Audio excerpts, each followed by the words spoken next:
Hello ladies and gentlemen, my name is Emperor Poxal and welcome back to part 2 of this mini Bleach series where we discuss, with Bleach YouTubers, the anime's return. We will also be discussing the 1000-Year Blood War arc in general, and for today's part we are actually joined by the myth, the legend, the Ruruka and Nini lover, JaymesHanson. He is usually the first person to report on any kind of information pertaining to the Bleach anime's return, so if you guys are excited for the Bleach anime, make sure you guys go check out his channel and smash that subscribe button on his channel. This is another YouTuber that I genuinely watch and enjoy quite a bit. He is one of my favorite Bleach YouTubers, so make sure you guys check his channel out. Anyway, let's get right into part 2 with JaymesHanson. Good morning. So I already told you what we were going to be discussing, and I already kind of said at the start of the video, so we're just going to be talking about 1000-Year Blood War arc adapting into anime. So if there's one thing inside the entire arc, what are you the most excited to see in the adaptation? The thing I'm excited to see in the adaptation is all of it. That's exactly what Mr. Tomo said. Yeah. I think honestly an adaptation overall is obviously something I really want, with nothing really left out. Like, there has been some things in the previous anime that got left out, whether it's subtle, whether it's major, and that implies the censorship as well. So I really do think, you know, obviously I know this is in terms of like specific things, but having those impactful moments not get detrimental, I can't even say the word, detrimental to the impact of the series not getting censored, I think is really important. But of course, Ruruka in a bunny outfit, why not, right? Yeah, that needs to be adapted. We gotta push the agenda. Absolutely, push the agenda. But I don't. There is a lot, and I think, you know, all cool fights and whatnot aside, I think as long as we get like some really good solid backstory with Ichigo and why he is the way he is, and bringing everything together is probably the one thing I am most excited for.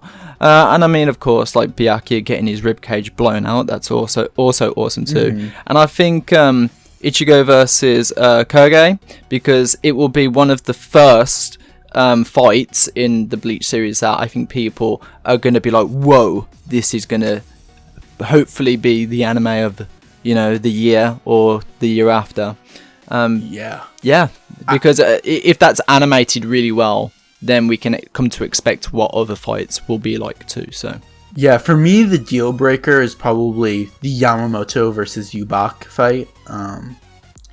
Has to be done correctly. It has to be. If any of that is censored, it's going to just remove the impact of the captains losing their head captain. Which kind of brings the whole aesthetic of 1000-Year Blood War together, I think.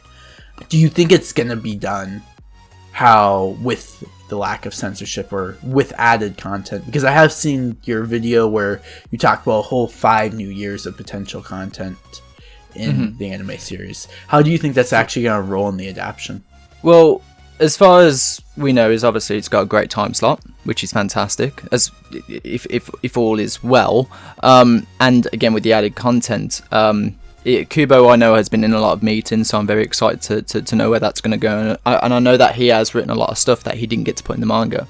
So 5 years of content, I see it as very possible, especially if we add light novels into the equation, which I think, you know, Shueisha want money. So I think the Blood War does really well and the investment pays off, then we'll definitely get that as well.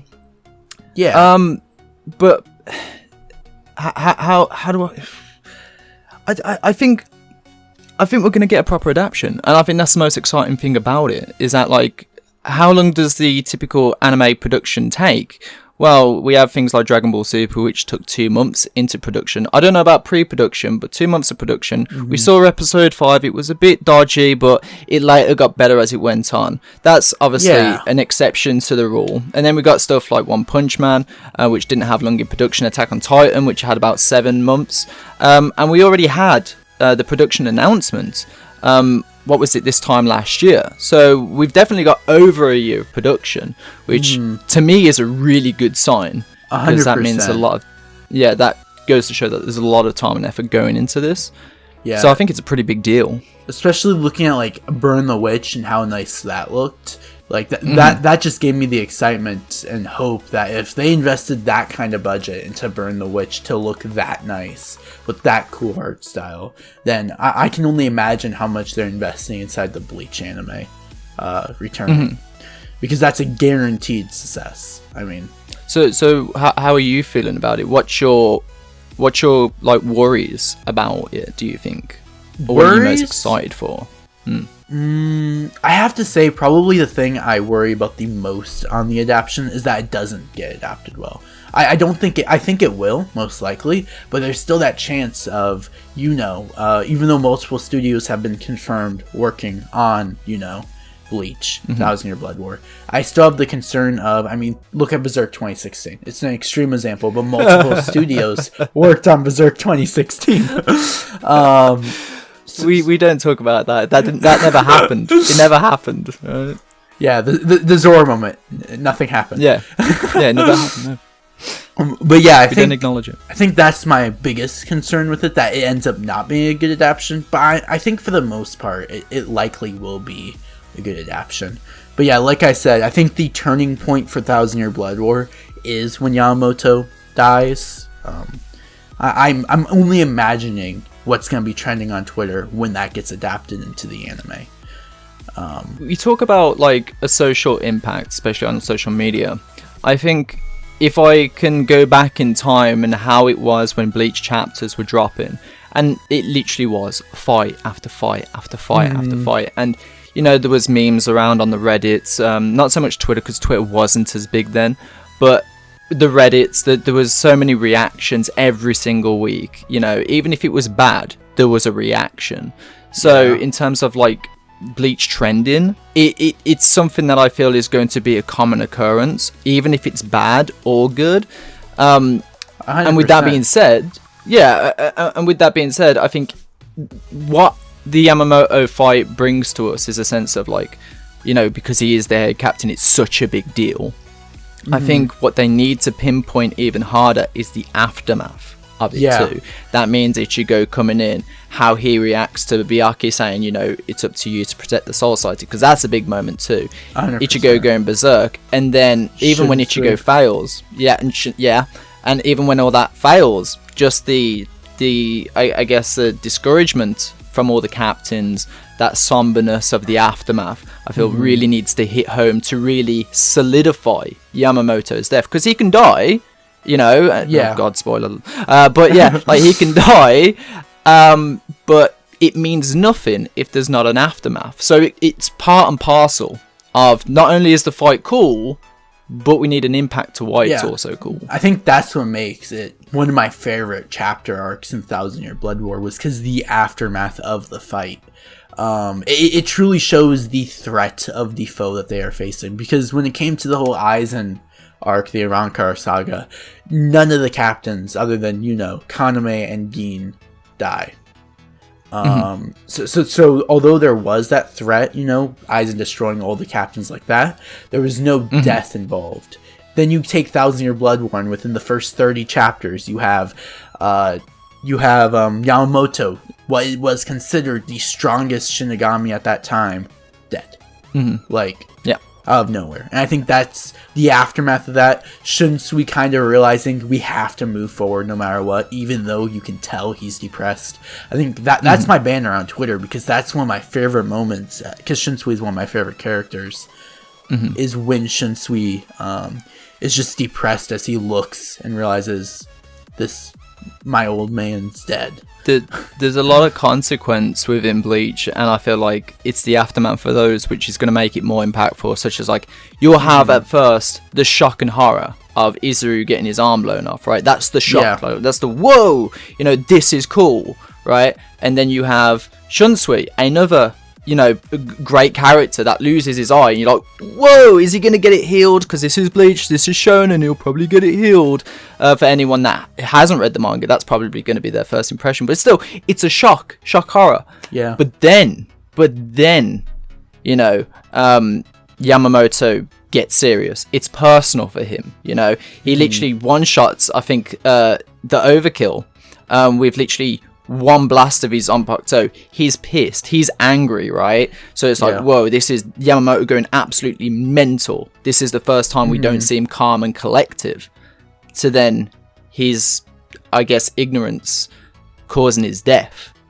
Yeah. And then you got to go with that aftermath. So you have the shock, you have the hype, and then you have the impact of the death. Yeah, I think that's what makes it so serious, though, is because for the first time, like with Aizen versus Yamamoto was never serious. Like, he was acting more like a parent, right? Yeah. He was acting more like a parent, like, oh, you think I didn't know how to stop your Zanpakuto by, like, touching you, and that's why he got stabbed and grabbed his arm and was like, shit, you're still a child. You know, he didn't say that, but he acted like he was still a child in comparison to him. Yeah, every time Yamamoto loses a fight, which is twice in the series, it's only because it was playing ignorance, or he was looking down on the person who was using that, taking advantage of that side of Yamamoto. That case being Aizen. But I mean, even without his Zanpakuto, you see Yamamoto punch and destroy Wonder Weiss like it's nothing. Like, this is Yamamoto. Absolutely. But yeah, and he knows how to use like forbidden Kidos too, because even when he tanked his whole goddamn own Zanpakuto and absorbed it with his own body, he still had the strength to do a forbidden Kido, which in Kido in Bleach is only as strong as the wielder using it. So the fact that even though Yamamoto was damaged as he is, was able to do a very potent forbidden Kido that damaged Aizen. Yeah. Enough for Ichigo to get the swing in. So he was never a menace to be reckoned with, you know? Yeah, I mean, like Aizen said, Yamamoto was far stronger than him. Like, and Yamamoto could... If Yamamoto was serious during that whole fight, I guarantee you Aizen would have lost. Oh, absolutely. Without a shadow of a doubt, yeah. Yeah, Aizen That's took why advantage. He created Wonder Wars. Yeah, Aizen took advantage of that with Yamamoto.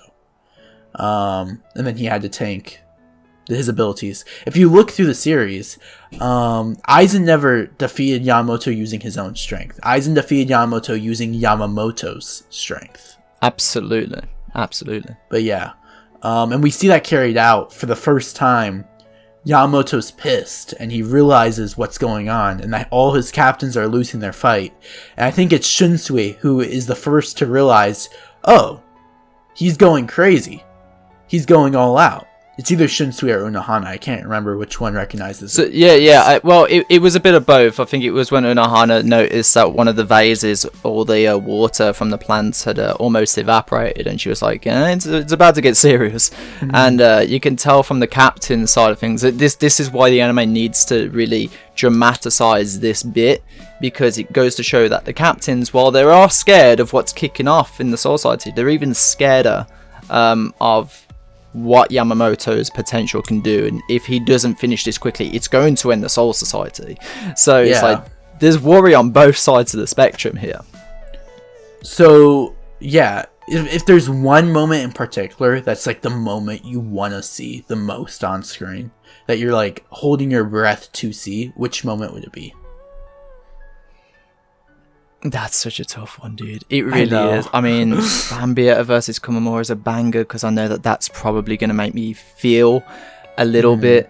But I think that fight is so underrated. It really is. It really is. Yeah. I don't like this question because there's so many. There's so many. I love Kisuke versus Askin.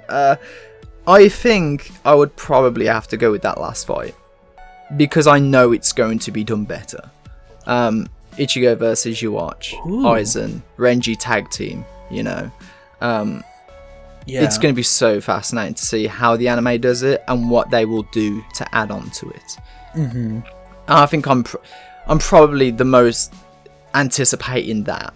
If not, and it turns out to be absolutely diabolical and I had to choose something else, it would probably have to be Ichibei versus Yuach, because oh my gosh, that was so great. Ichibei, oh my god, I love that. He was clap, because I'm a big fan of Kidos, and Kubo should have done more Kidos, but the way Ichibei was just like using his Zanpakuto, how he was making Yuach look like essentially I don't know whether it's to swear, but make him look like a female dog. You know, the ketos, he pushed the blue vein out of his own like veins. I'm like, it was crazy. This is gonna be cool. Yeah, like I think that's gonna be amazing. I love Ichibei. He's definitely my top 20 characters of the series. He's definitely up there without a doubt. Yeah, it's definitely hard to rank him. I wish that we saw more of Ichibei, but I'm happy that his one big fight was like so good. You know what I mean? Like it was such a great fight. It was impactful. It made you realize why this guy is the protector of the Soul King, you know, and was, I guess, arguably the head of the other Squad Zero members. Yeah. If I had to give another shout, it would have to be Ruki versus Asnot. That is so beautiful and elegant, while at the same time so scary too, because of Asnot's ability. I think, so aesthetically speaking, Asnot is... I love Asnot as a Stern writer. I think he's one of the better ones. In my opinion, but like Rukia, like how she kills him, but yet it's so beautiful how she turns like the fear into actually looking beautiful, you know.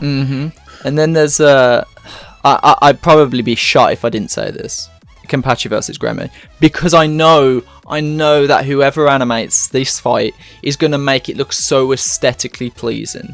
Like, we got the aesthetic of guns, we got lava, we got water, we got space, we got a meteor. Like, there is so much creativity to have in there. And if the animators want to as well, they can throw some other imaginative stuff to throw at Kenpachi too. So, from a pure aesthetic standpoint, that's going to be beautifully amazing. Definitely agree. It's Gremmy is one of my... I'm not a massive fan of Gremmy. I know some people who are, and I respect it. I respect the love for Gremmy. Yeah. There's a love-hate for some people, but I do have to admit, that fight is great for Kenpachi's character. Almost as great as Unohana versus Kenpachi. Oh my gosh. That's a banger too. That is a banger. I think the problem with that fight is that it's so much interpretation that you don't really know how to feel about it. Hopefully the anime will do it justice, because, you know... people, go on. I just want to see how the animators make the transition from Retsu Unohana to Yaturu Unohana. Like, how they handle that. Because I remember reading the manga and getting to that part and seeing the transition. It gave me chills on my back. Like, it was some freaky stuff in terms I wouldn't say more so the animators. Obviously, they play a big part. They could do it panel for panel, to be honest, and I still think it would work. I think the important thing would be how the voice actor does it. True. Because that shift in tone will probably give you more goosebumps than the actual animation itself. True. And with the right music too, that's where it needs to be. Yeah, because when I imagine her voice changing from normal from the kind-hearted moment to that moment, it's a lot different. But yeah, it's definitely one of the big things I want to see. But I think what will make that moment even more in need of, including the voice acting, is the OST behind it, I feel like. Yeah, it has to be. Shiro Sagasu has to come back, because I need those OSTs. There's got to be... I need the goosebumps. I need them. Yeah. Can't wait for the German OSTs, too, to come out for the full... absolutely. The Stern Writers. Yeah, and this is the thing, is like Shiro Sagasu, this is why I believe he's coming back, because he signed a contract recently and he went to Germany quite recently, I think 2 months after the announcement. Ooh. And I was like, well, he's not doing anything on Evangelion, because obviously Asuka is German, her character is, but, you know, he's already done German material for Evangelion. He wouldn't need to go back to get inspiration. So it tells me that there's a possibility that he is going to be the composer. Fingers crossed, anyway. Yeah.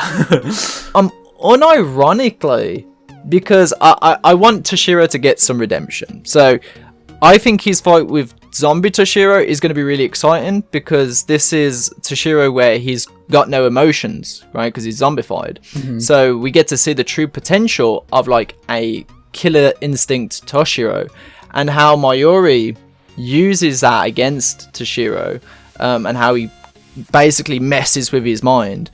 Makes it really cool, because he's so like I can imagine the voice of like, he's so sadistic about it. So I'm very excited to hear that. Thousand Year Blood War's dark. It's twisted, and it is. It's a dark story. This is well, you could debate the Fulbright arc, but this is, in my opinion, the darkest point of Bleach. I absolutely could debate the Fulbright arc. Yeah. I love the Fulbright arc personally, but that's no, I love the Fulbright arc as well. I love it. I think it's dark on a psychological level, right? The Fulbright arc, in my opinion, is the darkest point for Ichigo as a character. Yes, absolutely. I agree, yes. But I think as a whole in the entire series, I think the 1,000-Year Blood War is the darkest point in the story of Bleach, if that makes sense.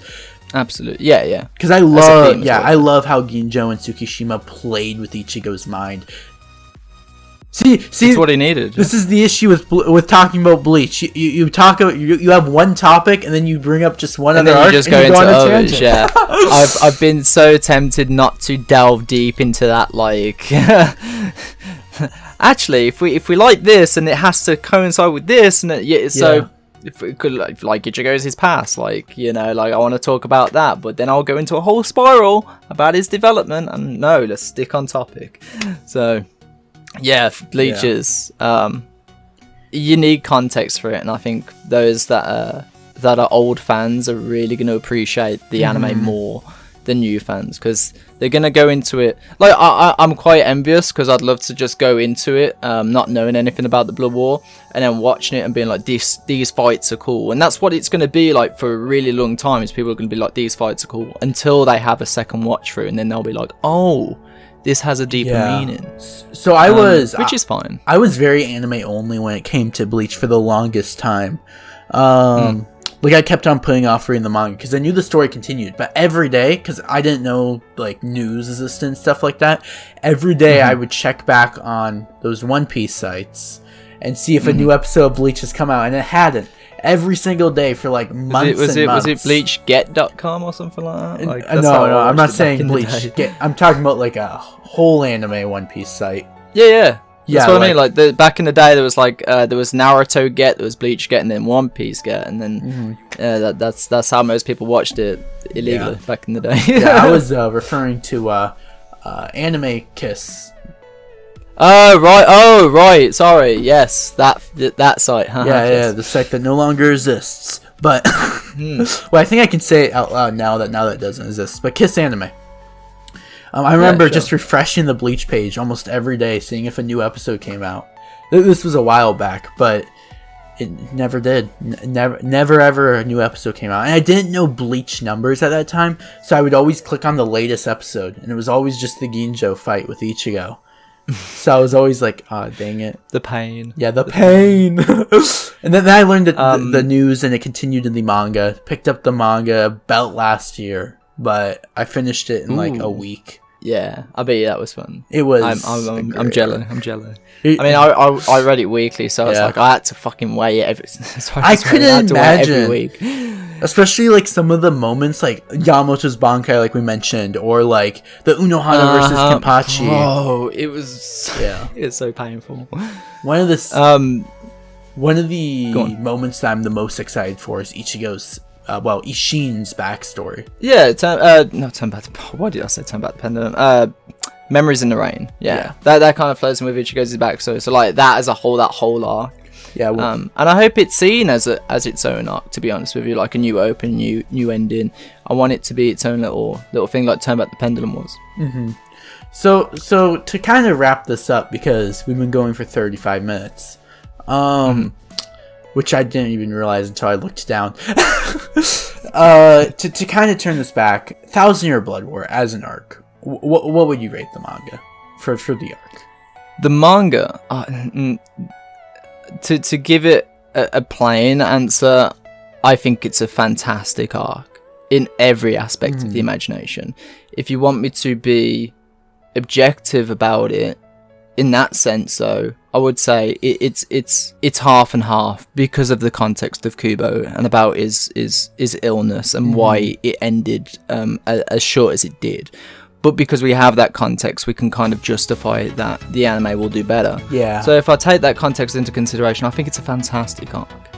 Through and through. It was solid. Even if the anime does it panel by panel, I still think it's solid. I mean, yeah, it was rough. Even in the Fullbringer arc, Kubo was pretty sick if you read those volumes. Like Yeah, absolutely. He was sick from then, but he pushed through.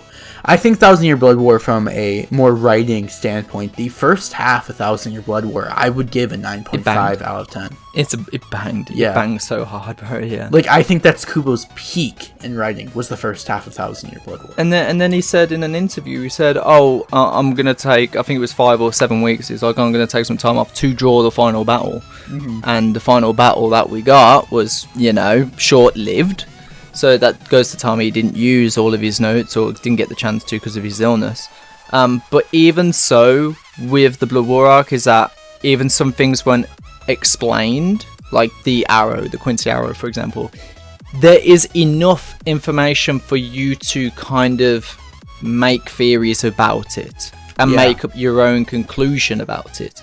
So that's why I'm not entirely mad about things that weren't explained as much, because there's the bare bones material there for you to kind of springboard off of. So yeah, like if I was to give it again, like the first half of the Blood War arc, 9.5, 10 in my case. I think it's amazing because of its reaction.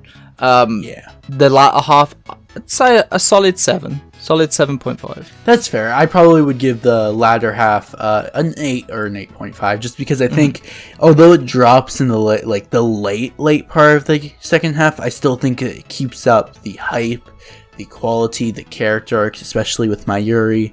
And I think you would consider the Bambietta fight with Kamamura in the second half, which was really good too. Overall, I'd probably give the arc a solid 9 out of 10 or 9.5 even. Just as a whole, especially with the context of what was going on with Kubo. And it's only a 7 because someone is got to animate Pepe, and I feel sorry for them, and they don't deserve that, but it is what it is. Pepe didn't need to exist. That guy... we don't questionable. We don't talk about him. We've got to talk about it at some point, unfortunately. That episode is going to drop, and we're going to be like, yep. So this episode happened. The flaws of Bleach. Pepe. Yeah. Pepe. Yeah. Anywho. Thank you for coming out. If you guys have not subscribed to JaymesHanson, he talks about the production of Bleach. Don't subscribe. Subscribe to my man's over here. Thanks, fam. No worries, man. Don't worry about me. Go subscribe to Poxal. So, how is it pronounced? I pronounce it Poxal, but I'm fine however it's said. Oh, Poxal. Okay, Poxal. Yeah. Subscribe to Poxal. There you go. Up and coming Bleach YouTuber. Like, give my man some love. Hit that subscribe button. It is free, believe it or not. It's free. Yeah. But maybe a like button too if you're feeling a little cheeky. Ooh. Drop a like if you like Haruka. Oh, I better see 1,000 likes down there. Yo, get some Haruka love in the comment section. I want to see the agenda being pushed. Bunny outfit Haruka soon.tm. Anyway, we need Kubo. We just need Kubo to draw a room full of Haruka. Yes. Oh, bro, Haruka and Nini together, please. Sandwich me in that, please. Like, oh my god. Call me a baka in each ear. Oh my god, please. Anyway, sorry. Finish your video. Yeah. So seriously, check out him. He makes good content talking about the Bleach anime and what's going on with it. Like, he did a video on the time slot reveal, the anime endings, whether it would change, and he presents new information that most people don't talk about until after his videos come out, and then everybody just copies his videos and re-releases them. Oh, you noticed. Oh, thank you. But yeah. Trust me, when you made that censorship video and the time slot video, like 2 hours later, I'm not gonna name who, released a video talking about the same exact thing. I don't know what you're talking about, mate. Anyway. Yeah, well, with that being said, you guys, of course, have this fine day being Poxaled. And as always, people, peace out.